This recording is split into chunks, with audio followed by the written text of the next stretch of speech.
Hello, everybody. The following podcast is presented in two parts because Adam's internet is horrible and we had many issues. Thank you. Hello, everybody. Welcome to the podcast. Today we're going to be reviewing Godzilla Against Mechagodzilla from 2002. GXMG. Is that the Japanese title? I believe so. I think there was 4 or 5 varieties for the Japanese title. They didn't have enough for Godzilla, Mothra, King Ghidorah, giant monsters all out attack last time. Yeah. How's your week, Adam?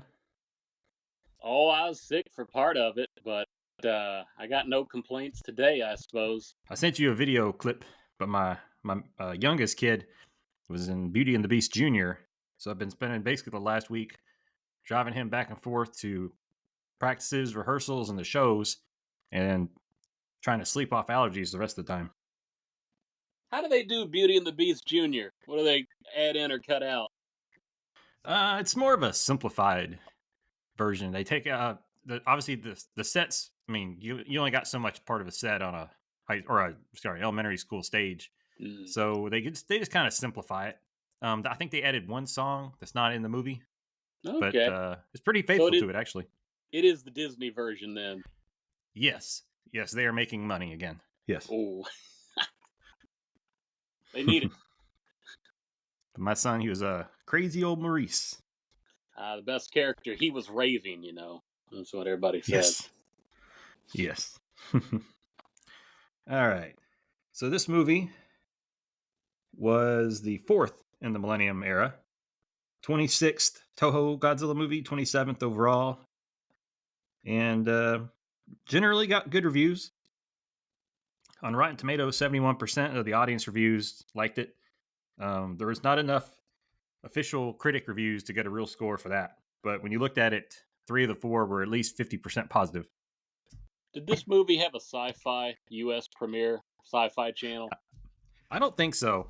Nothing special for it, at least, like the others were. It was, let me jump ahead to that part. It was released, all right, in terms of theater released, it premiered at a film festival in Tokyo on November 2nd, 2002. Went to their theaters in general on December 13th. And then the U.S., it had one day where it showed, November 3rd, 2022. It was Godzilla's birthday. This is in a theaters then? Yeah, well, I think it was just L.A. Oh, yeah. Yeah. But released on home video by Columbia TriStar on March 24th, 2004. They did use the uncut international print, so it has the English dub and the original Japanese audio. And then let's see here. Yeah, Sony brought it to Blu-ray in 2014. It's paired up with Godzilla, Mothra, King Ghidorah, Giant Monsters All Out Attack. The 2-pack. So it looks like it wasn't. I think it was select to U.S. theaters on November 3rd of 2022. And then the budget for the movie was $8.5 million. It earned approximately $16 million off 1.7 billion admissions. And then the U.S. screening of that one day made $335,000. So not too shabby for a one-day showing. Seems like they've been pumping out... And it was a Thursday, of course. A Thursday. Yeah. Why would you do it on a Thursday? But Toho has been, to this point, they've pumped out a Godzilla movie a year since 1999. Is that about right? Yes. Yep. One per year. And yet I don't feel like this one suffers any quality-wise compared to the other films, although it is a bit less ambitious in the monster battle compared to the previous installment. You got 2 creatures of about the same size going at it. 2 suit actors. Yeah, I felt this was... There were certain things I thought this movie did pretty well, and then there were certain aspects where it's just kind of disappointing. But I think a similar critique I've had for all these movies is that they've all kind of felt rushed. And I felt like we're reviewing them at about the pace they were making them. So it's just like, you have to take in terms of taking the time to finesse a story and characters, I don't think they were giving themselves time to do that. I think there's certain aspects that came out more than others. My inclination is that this movie leans a little bit heavier on the CGI character than the previous film did, at least when it comes to moving Mecha G around. Yeah, I thought the CGI and the special effects in general were really good, actually, compared to the previous ones. I was a little underwhelmed with the physical suit actors, or the suits, like the physical part with the sets and things. Wait, the suits or the sets or both? Well, the sets were fine, but the suits, like with the physical effects, I was less impressed with than in the previous few movies. Whereas we were making fun of some of the explosions in the other movies, but I thought like Yeah. the fireballs and the lightning just looked pretty good in this one. This one does have a lot of pyrotech when you have, I'm just going to call him Mecha G until future notice, but he fires a lot. Does this movie feel a little bit Power Rangery to you? Yes, I thought the suits looked like plastic toys. So obviously with Mecha G, there's going to be a lot of similarities to the old Dragon Zord, and the suit actor who's in Kiryu in this movie, they're known for their Super Sentai suit work. The Godzilla suit actor is the same one, Kitagawa, who has been in the first two Millennium films, but not the last one. So it's really just the two of them trading blows and shooting a lot of missiles. If you're Mechagodzilla, they do get into some projectile battles in this film. Yeah, and like my main critique on the suits though is I don't know if you've done much painting, but if you go to Lowe's or Home Depot to buy paint, there's different different sheens. Excuse me. Mm. So you have a matte finish, you have an eggshell, you have satin, you have semi-gloss, and you have gloss. And like you do the glossy finishes for like a bathroom or something, we might have a lot of steam, right? Mm-hmm. But it's just a shiny. It looks like a toy almost if you get the light on it just right. But like if you go into the like your living room, you get more of a not a flat finish, but it's like you got some texture to it, like an eggshell. Okay. Yeah. So the problem I have is I feel like Godzilla has like semi-gloss, and I get that Mechagodzilla would be semi-gloss. He's made of metal, right? Mm. But Godzilla is not. But he just looks like an action figure. Yeah. How would you compare the design of the suit relative to the last few we've seen? It seems like they're making a callback to the early Millennium design, but it's also notably different. Yeah, so I looked this up. I guess these suits got nicknames. I was not aware of that. So how do you pronounce the Mechagodzilla with what's his actual name? How do you pronounce it? I believe the Japanese dub refers to him as Kiryu, but the American version of that is Kiryu, so they throw in some extra vowel sound when they try to transliterate that into English. But Kiryu, so they call this a play on the Japanese for like a monster, some kind of a monster they're playing off of there. Yes. So apparently this suit's considered a Kiryu Goji. This is the Godzilla suit, not the mech suit, for whatever reason. Oh, okay. It sounds like they went away from the giant monsters attack design, and they did go back to what they call the Miragoji suit, which I assume is Miraguar's. I don't know, but but they did make some changes, and the changes they noted. I think I'd written down these notes, so I think I caught all these. So the head's a lot smaller, almost back to the 1990 series films. I like that. Yeah.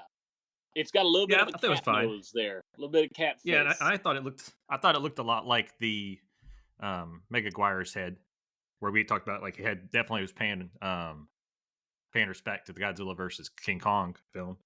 And then the eyes are large and yellow, which I did not appreciate. The dorsal fins are a little bit smaller, and they didn't have they were no longer purples. They went back to the old classic, more of like a bone color. And then he's charcoal black again. I think the most impressive thing about the look is the neck texture, which I thought was sort of a weakness of the giant monster all-out attack. It looks like he's eaten a whole lot of peanut butter, and he's been doing some exercises around that region. I remember back in the old days, you were eating peanut butter trying to bulk up. Yeah, I still eat it every night, so I've definitely put on significant poundage, but I don't know if I could say all of that is muscle either. They do several close-up shots on his eyeballs when he's down on the ground for one reason or another. When he senses danger coming, they do the close-up shot, and he opens them, and he fires atomic breaths or something. But Yeah. I also thought that for whatever reason, and maybe this is just me, but I thought that they did a much poorer job maintaining a sense of what his actual height was. So you had a lot of green screen background shots where he's in front of a set or behind a set, I guess. okay, And then you have him interacting with the set and the physical shots. And I always felt like he looked a lot taller so on you're the saying it's shots with the not green clear screen where the background. buildings come up to him? I don't know. Maybe it's just me. You there? Nope. I had dropped out for a bit. Did it lose the feed? Yeah. You still there? Yeah, I'm still here now. I had to log back in or reconnect is what Okay. it was. Stupid Yeah, Wi-Fi. I think I could tell there was something going on, but yeah, you're back. I'm gonna. I think it's in the weather. What part did you hear? We were talking about the height of the scale of Godzilla is what we were talking about. You didn't like it. Yeah, I wasn't sure if you caught all of it. I'll just say my thoughts again, and you can react or not react. But so, Adam, you can agree or not agree. I don't know, but I just felt like they did a pretty bad job compared to the previous movies in maintaining a sense of like what his height was in this film.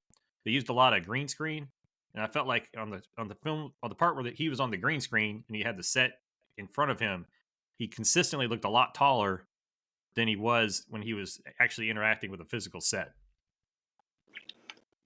I didn't pay a whole lot of attention to it. In fact, I think the only time the background sets really stood out to me were more of Mechagodzilla scenes where he goes on the rampage and he walks through a tall building. That was the only time I paid a lot of attention to it. But you're probably right about. That was the most nonsensical scene I've ever seen in my life, by the way. If we're I talking about enjoyed the it, same though. building he walked through. I'm not Talking where saying he it made an made arch and the sense, building but didn't fall down. it's like the Rampage video game. You know, you got to get so many hits on it before it collapses. Like if you want to walk through the middle, that's fine. Just you got to get a few edge shots before it'll topple over. Guess so. I wonder if he ate a woman in the window. Ooh, yeah. All right, well, just going through the plot. It's a pretty simple plot, really. But it's so much depth. I'm going to go on record as saying this is Godzilla's Terminator 2 Judgment Day. All right, so it starts off in 1999, and a typhoon has striked here, Tateyama, I think. That is on the northern edge of the country, which is somewhat interesting because you don't see a whole lot of Godzilla movies where he makes landfall on the northern edge. He usually comes up from the south, somewhere closer to Tokyo and the nuclear plants, but there he is in Tateyama. Yeah, and quickly the residents are surprised as it's a little unclear if the storm awoke him or if he is bringing it with him just for dramatic effect on film. But a Godzilla appears from the raging sea, and he comes on land and does quite the destruction very quickly. Oop. And you see the anti-megalosaurus force, which is, you know, every one of these Millennium series has had this military group. I have died again. I'm not sure if it's private or public, but I'm not sure where they got this name at. Oh yeah, sorry, I keep going in and out. I think it's the spirit of Kiru. It's sort of losing control and overriding my internet stream here. Haha. You back for now? Oh, I'm back right now, sure. Yeah, go ahead. Okay. I didn't hear what So you anyways, said. Godzilla comes ashore, does some damage, and you have the anti-megalosaurus force, or AMF, who is kind of scrambling, getting themselves organized. Oh, man. It is interesting in each of the Millennium series, you have a different group, which is like representing Tokyo or whatever, Japan, and, you know, the force against Godzilla. Lost you again, didn't I? Well, ain't this wonderful? Well, yeah, I'm back again this time. But we talking about the AMF? Yeah, you got storms in the area? It's about to come in, but I didn't think it's supposed to come in until later tonight. But Okay. I took down some notes on the anti-megalosaurus force.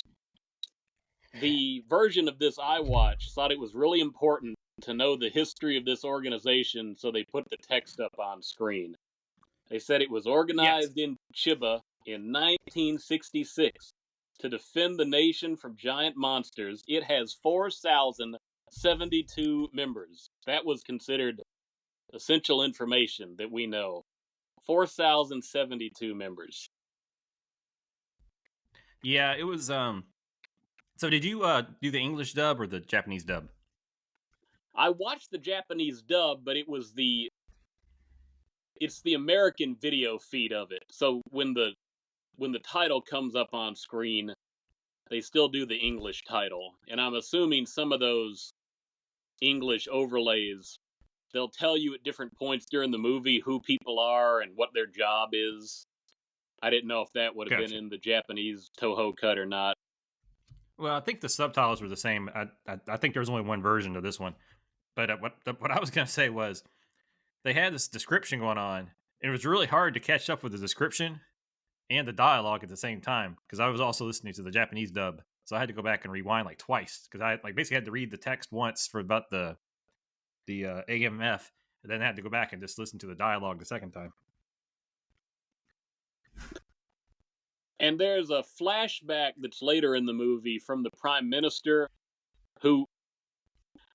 This is an odd plot decision. They have one Prime Minister at the start of the film in 1999, and then during their time skip and their training montage and their building of Mechagodzilla, they transition where the Minister of Science becomes the new Prime Minister.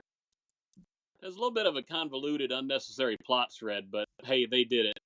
And but before they do that, in 1999, after Godzilla has made his rampage, they do show the backstory of the previous encounters and the reason why the anti-megalosaurus force was formed. And it's more about the 1960s, probably, than the 1950s. But maybe I'm getting ahead of ourselves. Well, not too much. So, well, first, before we get to that, I just want to say the intro of the title sequence was really neat. Oh, yeah. Basically, so that's only back up one spot. So the main thing in the intro part is one of the main characters. What's your nickname for her in this film? I'm just going to call her Akane. Toho was really confident in the actress. When they made a theatrical poster or a DVD poster, they put her front and center on the poster, and they put the monsters in the background. So, well, I think they're relying on something to sell. She was a model. I looked it up. Yes, but what's the word they have for that kind of model she was? Oh, I have no idea. It's the model that does kind of the swimsuit type of stuff, but so was the lady who played the reporter in the last movie, I think. And Akane in this movie is real similar to the lady from Megaguirus. Forgot her name now, but yeah. Yeah, so Akane is one of the operators, and while they're trying to battle Godzilla, she accidentally backs into another vehicle, which sends that vehicle into Godzilla's path. One more time? I didn't think she backed into anything. Well, I thought she did. I might be wrong. But anyways, she hits another vehicle, and that vehicle gets destroyed. Mention the technology that they bring out to fight Godzilla, the anti-megalosaurus force. You remember the name of that thing? The one thing I wrote down was a Type 90 maser cannon. Yeah, a maser cannon. I'm sure there's some other stuff, too. I love the maser cannon. I was never sure what it did. I always thought it shot Did you write it all down? At stuff. But to do the same thing as the Toho version. So I'm not specifically sure what kind of energy they use it, but it has a precedent in this movie history for being used on Hello? the giant Frankenstein monster in War of the Gargantuans. Hold up. You were talking for a while, but none of that came through. Yeah, well, maser cannons. So they reference War of the Gargantuans in this movie from 1966, which I couldn't believe. And the maser cannons were what they used to defeat. They called them Bigfoot in the English dubs, but they're basically the Frankenstein monsters. Yeah, so like I said, I didn't catch a lot of what you said, but I think following along. So, anyways, she makes a mistake. Some of her comrades get killed. It'll be a plot point later. That's when they go into the title sequence. That's kind of the important part there. And then we go into that discussion where you get the backstory of the 1954 Godzilla. We get to think see you were just Godzilla referencing. stepping on a tank, right? We do get to see that. Or a truck. Yeah. Yeah, they use a lot of the old footage with some modern, kind of similar to one of the other films where they kind of CGI the new Godzilla on top of the old film. They did something similar, only it didn't look as good. Oh, I was talking about the soldier crew of the AMF force. That's what Godzilla stepped on right before he roars in the title sequence. So there's casualties in that case. I don't know. I thought this was fine. The fact that just a year or two earlier they did the same thing, I thought was kind of silly. Hello? Adam. I'm back again. I don't know if this is working. This is going to take forever to edit. That's pretty bad. Whoop! Doggy dog. I say we give it one more round once the dog stops barking. Let's let the dog wind down. Whatever she's barking at. Oh, there's a dog. Somebody's walking their dog. It's pooping in our yard. Oh man, you got a sicker on that. She won't abide by that kind of disrespect. They got a bag. But Harley doesn't care. Oh, these are great outtakes. Literally taken out. Yeah, some of this might be usable. Like I said, it's gonna be. Yeah. All right. Where were we at? We were still talking about masers. I saw it in the War of the Gargantuans and Godzilla stepping on the AMF vehicle and crushing the soldiers, and yeah, that'll be a plot point later. So the last thing I said, and I don't know if you heard it, was I liked, in a vacuum, I liked the scene where they showed the old footage. But the fact that they just did this same thing 1 or 2 movies ago, I thought was like lazy. Yeah. Celebrating the Millenium, I guess. Like if this was pro wrestling, we call this lazy booking. It's like they just did this plot, It's filler. Although it's always nice to see a little Mothra as a villain in this case. So you get that was a nice twist. That was a nice twist. You have your own little. I'm not sure how you. It's interesting.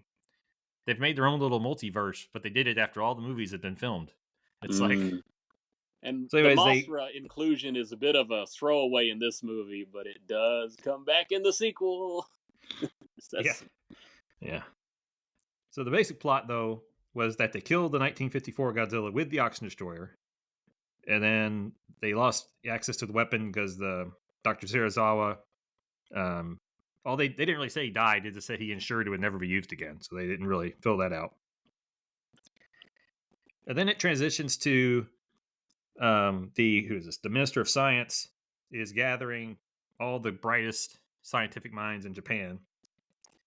And then one of them is Professor Tokomitsu Yuhara, who is a little aside. His character, or not his character, but the actor was actually in Godzilla 1984/1985. Wait, the character or the actor? Which one are we talking about? The actor. I don't know who he played because I haven't watched that movie in a long time. But okay, I did run upon that in the notes. You're saying our lead professor was in all the previous. So that was a neat little addition. Well, I didn't know that. But anyways, this guy who becomes the prime minister. He's recreated the extinct trilobites using robotics, which was again similar to a previous plot point in a previous Millennium movie. They don't have any new ideas, do they? Hello? Trilobites. Yes, that was a word I was not familiar with before. Wasn't the trilobite the didn't we? I think that was in a previous Godzilla movie. It was one of like they found it in like his footstep or something. Oh, well, maybe. Huh. But anyways, Yahara has recreated them using robotics, just like the pizza guy did in that previous movie we were watching. Mm. And then lazy booking. And then they show him. Well, he shows all the scientists. I should say, Agarashi shows them the skeletal remains of the 1954 Godzilla. Which I thought at first was just And a TV it was screen, actually a but pretty no, good they're CGI looking through a effect for the window. bones. Hello. So yeah, it's in a subterranean tank. It's got to be humongous. Are they underground or something? What were they looking at to keep all the Godzilla bones in there? You back? Yeah, I'm back. Did you know you were gone? Oh yeah, I did. Okay. True. All right. So where were we at? It's a comedy of errors. So they saw the 1954 bones through what I thought was a TV screen, but no, it's like a window to a giant tank where they keep the Godzilla bones in. Yes, and it was a very nice effect. They probably spent half their budget on that, which is probably why we got so little actual footage of Godzilla in the first half of this movie. Hmm. But initially, so they want him to extract a spinal cell from the skeleton, and he's concerned that they want to make a clone. Mm. And they're like, no, not a clone, just a giant robot, a bio robot. Like, oh, apparently that's different. I mean, I don't know why they would need that, personally. I've never quite figured out why that was plan A, to make a bio robot instead of just a robot. But yeah. He initially says he don't want to do it because he wants to spend more time with his daughter. You know, if I'm going to save the world, like that's not necessarily going to be like the number one priority. But he changes his mind when they say, "Oh, she can stay too." Like the baseball player contracts. Yeah, and then they cut away from that, and we see that the AMF is demoting Akane to a desk job, but she continues to train, and they show, I wouldn't say Rocky-esque montages, but you know, if someone was going to make a knockoff Rocky movie, it'd be the kind of montage you would get in that. And I'm back. Back again. Then it jumps ahead to 2003. And we see that the anti-Godzilla cyborg is complete. So I want to note that the current prime minister in 2003, Igarashi, played by Akira Nakao, he apparently has been in several Godzilla films. And in some cases, he's even played the same character more than once, which is pretty rare. He was in a lot of the three 90s movies, and he's in this movie and the sequel. So that's also a little bit unusual for Godzilla film and actors. Yeah, I think there was actually quite a few cameos in this movie. So we see that Lieutenant Tagashi is assigned to lead the squad who's going to run the machine. And he selects Akane, who's going to be the primary pilot, which ends up being a controversial decision because the brother of one of the people killed in her snafu is also on the team. Hayama, that's his name, right? He got bad attitude. He does have a bad attitude. He needs attitude adjustment. Mm. He needs to see Godzilla up close and try to shoot a laser at him, or a maser. Yeah, so Mechagodzilla, the way they operate him is through a fleet of these white herons. There's 3 of them. And they transport him with these rope type things. And they can, if he runs out of energy, they got a large microwave dish that can recharge him. They had an expert on that science team just for the microwaves. So yeah, that's why that came into significant payoff. She knew how to recharge him remotely. Yes, and I'm not sure if I mentioned it right here, but basically he's got a 2-hour charge time, so he can run for about 2 hours. There's also a little plot point here where Dr. Yahara is attracted to Akane. Pathetically so. He doesn't have a lot of experience, it seems. Even his So 6-year-old daughter calls him out on it, or however old she is. yeah, and then Akane at the same time starts to form a friendship of sorts with Sarah, who is Yahara's daughter, and they both have similar problems of just being lonely and talking to plants. What's the name of the grass? In terms of the mood grass Mechagodzilla, that Sarah has? they Sleeping grass? Is that at some point they reveal him what it's kind of called. to everybody. He's got multiple of the typical Mechagodzilla weapons, but his most And powerful I'm weapon back. is the Absolute Zero Cannon, So sleeping grass. which Is that the emits name some kind of of it? beam, Sleeping grass? which is like 0 Kelvin temperature, and will instantly freeze and destroy the atoms of whatever it's hitting. And they had an expert on the science team just for Sub-Zero physics. So that's how that also had a payoff. Yes. And I think actually while they're presenting... Go ahead. Well, it had been established early on that masers don't have any, if any, effect on Godzilla, but they were pretty confident in an absolute zero ray. Had they watched Godzilla raids again to know that you could freeze him? Were they aware of that? I think they're just winging it. Oh, okay. So while they're explaining all this to everybody, the AMF detects Godzilla approaching Tokyo, so he's on his way back. So they're unorganized, similar to the team in Godzilla -1. Timeline didn't quite work out. But they're scrambling along and they intercept him near Yokohama. And I didn't make too many notes on the battle, but Godzilla, Mechagodzilla, they have a little fight. It is kind of fun to watch the little white heron planes fly around as the monsters fight. It looked like they were staying really close to Godzilla there. And yeah, I guess they're just hoping they don't get caught in the crossfire. At one point, Mechagodzilla leaps into the air and has a shot of him coming down like he's jumping off a tightrope. Yeah, that was a little wild. It was a classic pro wrestling fight. And they did that in Megaguirus too. And then at some point in this battle, Godzilla lets out a roar, and it awakens the spirit of the 1954 Godzilla within Mechagodzilla. You with me? Of course not. Every time we get to an important plot point, we lose Adam. Hey, I'm back. I'm back. That was a long lull. You back? Yeah, it was a longer one. They cut me out for a while, but last thing I heard was you were talking about the Godzilla roar that awakens the Kiryu's spirit. This is about the halfway point of the movie. Hello? Maybe we should call this one and try to come back after the half, whenever we get another chance to do the other half of this movie.